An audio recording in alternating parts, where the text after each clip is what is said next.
Previously, the group continued through the corrupted cache. They found themselves in a room with what looked almost like a clear coffin inside, a woman there who was breathing, or at least something akin to it. The shadow was also there, disappearing behind a statue that was holding a broken horn. The group explored a bit, finding a note in a journal that made it clear just what had gone wrong there centuries earlier. The woman in the glass was Rethan, and she'd undergone a ritual that would take her to the other side of the veil for a short time. The intention was that she would scout, but she'd released something which had corrupted the others left behind and prevented them from ever waking her. The group went to grab the broken horn, as it seemed to be what was needed to wake her. When Taria went to touch it, though, the shadow reacted. It took a moment to figure out what happened, but the group eventually realized that they'd been forcibly pulled into Rethan's dream. A fight started as the group worked to weaken Rethan both by attacks and by blowing the horn. Eventually, they managed to wake her, and the dream ended. When she woke up, she moved on, her body turning into nothing but a skeleton.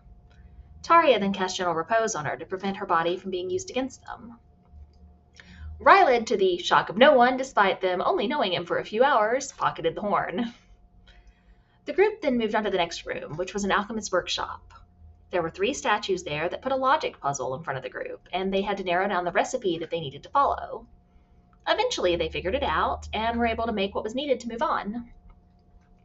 The next room was the archives, and they found 3 statues there who seemed less corrupted than the others. They were all that remained of the archivist, the quartermaster, and the dream sitter, and they provided the group with more details about just what had happened, in addition to what they'd already pieced together.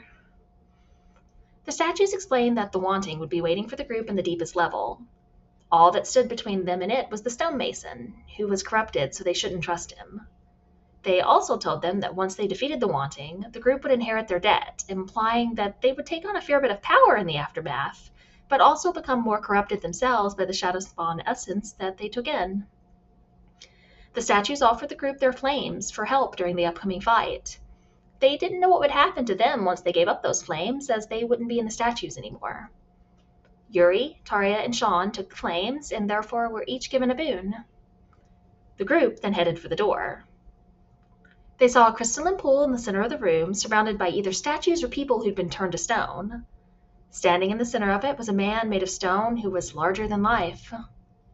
Without pausing at all, Taria started to rush towards the man before the DM could even describe the room. And that is where we left off.